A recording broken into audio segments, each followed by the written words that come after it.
शेतकरी कामगार पक्ष का कार्यालय चिटलीस हमारे पार्टी के कार्यकर्ता इरफान अहमद और पार्टी के वरिष्ठ पदाधिकारी अख्तर हुसैन कादरी रंगरेज जो नेताजी को भी जाना जाता है, ये दोनों 25 फरवरी को संसार होटल 92 धारावी यहाँ पर बैठे थे। वहाँ पर यानीस, जुबैर, अबुल शेख और उनके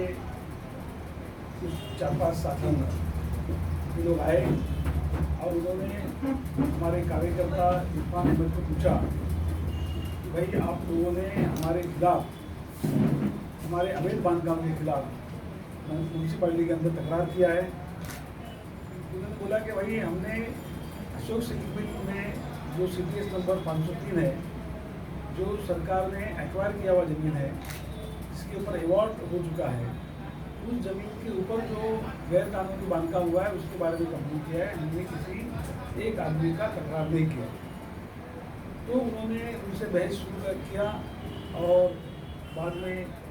हमारे कार्यकर्ता इरफान को मारा। बीच में जब अख्तर हुसैन कादरी है, हमारे पार्टी के वरिष्ठ नेता है, पदाधिकारी है पार्टी के, तो उन्होंने बीच में पढ़ने की कोशिश की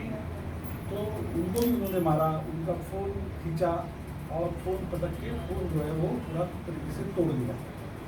उनको जान से मारने की भी धमकी दी, उनको कॉलर से खींच के बाहर निकाला और बाद में 90 तोड़ से उनको घसीटते हुए, मारते हुए वो धारावी पुलिस स्टेशन में लेके गए। धारावी पुलिस स्टेशन में जब वो गए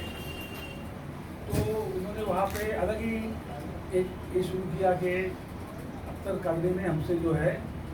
एक्सटॉर्शन का पैसा मांगा, एक्सटॉर्शन मनी मांगा, खंडनी मांगा, जो कि सरासर गलत था, जिसके बारे में अख्तर हुसैन कादरी का जो किरदार है आज तक का, वो पूरे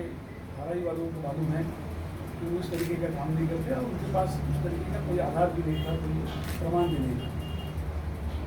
मैं उस वक्त भीड़ में था, मुझे हमारे कार्यकर्ता और जो सिंपदाइजर्स है उन्होंने फ़ोन किया। उसके बाद में मैंने धारावी पुलिस स्टेशन के जो सीनियर पी आए हैं पहलवान पार्टी में, उनसे बात की और उनको कहा कि भाई इस बारे में पूरी केस हमारे पर हो सकती है, हमारे ऊपर जानलेवा हमला हो सकता है, ऐसा तकरार हमने आपको और मुंबई के सभी आला पुलिस अफसर जो है उनके पास भी दिया हुआ है। तो आप उसको देखिए और अगर आपने गलती से भी अख्तर हुसैन कादरी के खिलाफ कोई गलत और खोटा कार्रवाई किया, खोटा केस दर्ज किया, तो ये आपको ये अच्छा नहीं होगा। उसके बाद में तो हुआ नहीं, मतलब अख्तर हुसैन कादरी के ऊपर वो केस नहीं हुआ, लेकिन बाद में कुछ ही देर के बाद में ये जो अख्तर हुसैन कादरी को मारते हुए पुलिस स्टेशन में लेके गए, उसकी एक उन्होंने जो है वीडियो उन्होंने बनाया और वो वीडियो उन्होंने सोशल मीडिया के द्वारा पूरी धारावी में और मुंबई भर के अंदर फैलाया। उनका मकसद साफ था कि अख्तर हुसैन कादरी के अंदर दहशत बैठे, अख्तर हुसैन कादरी की मानहानि हो समाज के अंदर और उसके बाद में वो इस तरीके की हरकत न करे, हिम्मत न जुटा पाया। मतलब ये जो गुंडागर्दी है, ये जो अवैध बांधकाम है, उसके खिलाफ में अख्तर हुसैन कादरी या दूसरा कोई भी आदमी जो है डरे, वो उनके खिलाफ आवाज़ न उठाए, इनके खिलाफ तकरार न करे, इसलिए उन्होंने इस तरीके का काम किया। उसके बाद में मुंबई में आते ही मैं बलवंत पाटिल, उसके बाद में संगर जो किया है वो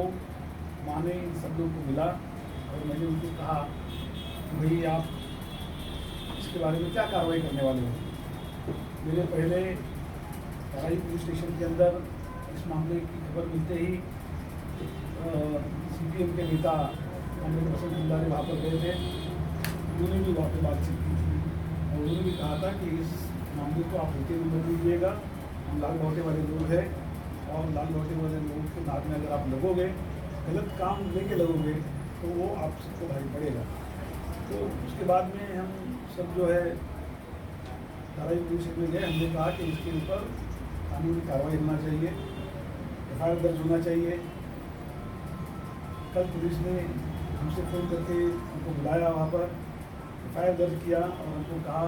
कि भाई आपने जो प्रोटेस्ट डेमोन्स्ट्रेशन रखा है धारावी पुलिस स्टेशन में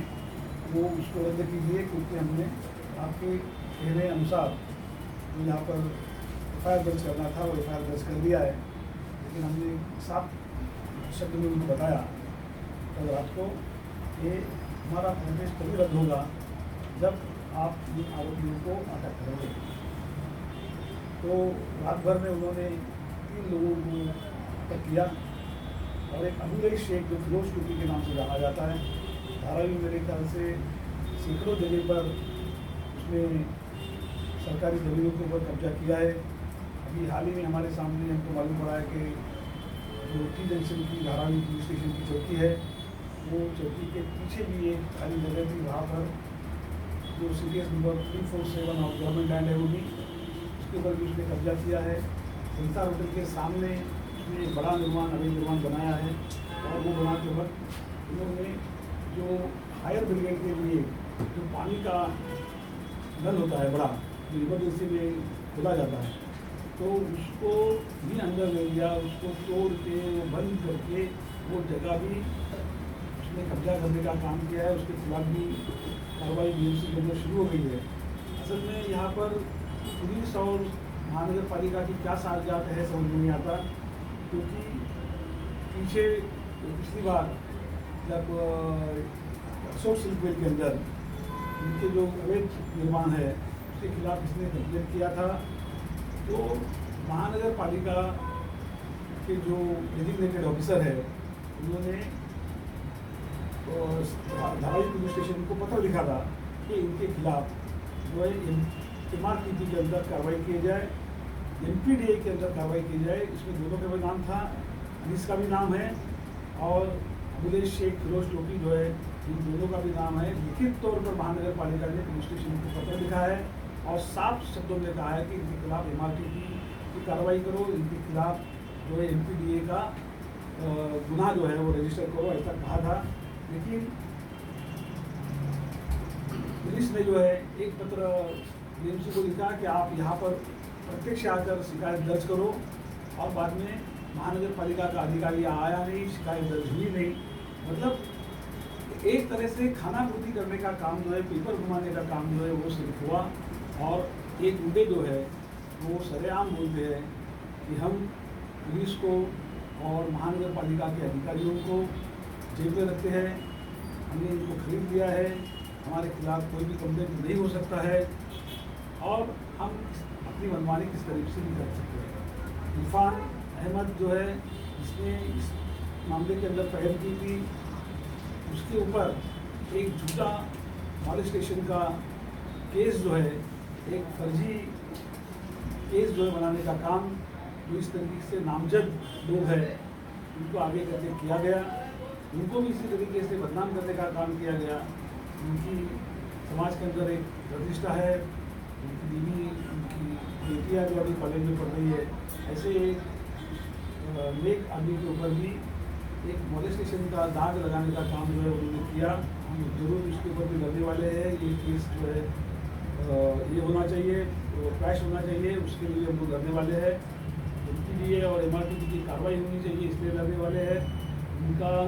अवैध निर्माण जो है वो जड़ से तोड़ा जाए, इसके लिए भी हमारा कोशिश जारी रहेगा। और जो लोगों के खिलाफ इनका मोरस ऑपरेंडी बना है कि इनके खिलाफ अगर कोई बोलता है तो उसके खिलाफ एक कुछ लोगों को खड़ा कर देते हैं, मारते हैं, कभी औरतों को खड़ा करके झूठा केस करते हैं। लेकिन ये आज तक वो जो करते थे वो लोग डर के जो है पीछे हट जाते थे। लेकिन इस बार लाल बॉर्डर के एक सिपाही के ऊपर उन्होंने जो कार्रवाई की है तो उसका हर्जाना जो है उनको भुगतना पड़ेगा, इसका परिणाम उनको सहना पड़ेगा और आगे चल के ये उनको बहुत महंगा पड़ेगा। इतना में सर, जैसे कि आज काफ़ी सालों से आप धारावी रीडेवलपमेंट पे काम कर रहे हो, काफ़ी सभाएं ले चुके हैं आप, उसके बाद भी ये अवैध बांधकाम के वजह से ये जो इतनी बड़ी ये जो हमला हुआ है, इस पर क्या कहना है, ये कब रुकेगा ये सब? सवाल ये है कि यहाँ का जो अवैध बांधकाम है उसमें अनिस हो, अबुल शेख, फिरोज टोपी हो, ये लोग तो मोहरे हैं,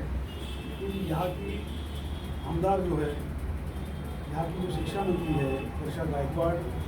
उनका इन सब लोगों को, कांग्रेस के नगर सेवकों का इन लोगों को पूरी तरह छूट है, उनका पूरा समर्थन है। मैं तो यहाँ तक कहूँगा कि ये अशोक सिल्क मिल के अंदर जमीन कब्जा करने का, जबरन कब्जा करके अवैध निर्माण करने का काम जो है वो वर्षा गायकवाड़ की निगरानी में हुआ है, उनकी सरपरस्ती में हुआ है। हालांकि सबसे पहला नदीपुर बांधकाम उनके स्कूल का ही उन्होंने वापस किया और वहाँ से शुरुआत की और उसके बाद में उन्होंने अपना लोगो बनाकर ये पूरे ज़मीन के ऊपर जो 5 एकड़ ज़मीन है, ये 5 एकड़ ज़मीन के ऊपर कब्जा किया है। लगभग 500 करोड़ रुपये का ये घोटाला है। हम इसके खिलाफ विधि नहीं जाएंगे। अच्छा ये बताओ मेरे को राजू भाई कि अगर ये जो अभी स्कैम इतना बड़ा हुआ है अशोक सिल्क मिल में, तो विधानसभा में जो है अभी इसके अंदर आवाज़ उठाएंगे आप? अधिवेशन चल रहा है अभी। हमने 15 तारीख को हमारे पार्टी के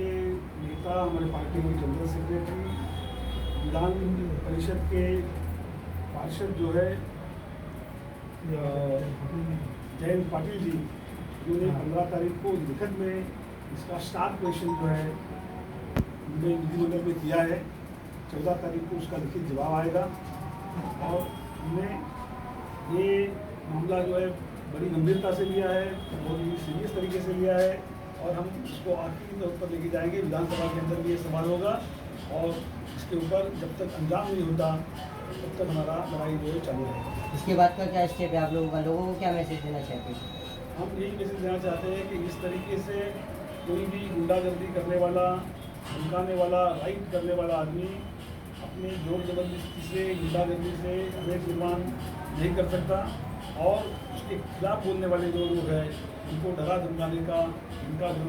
राजनीति चल रहा है वो इसके आगे नहीं चलेगा।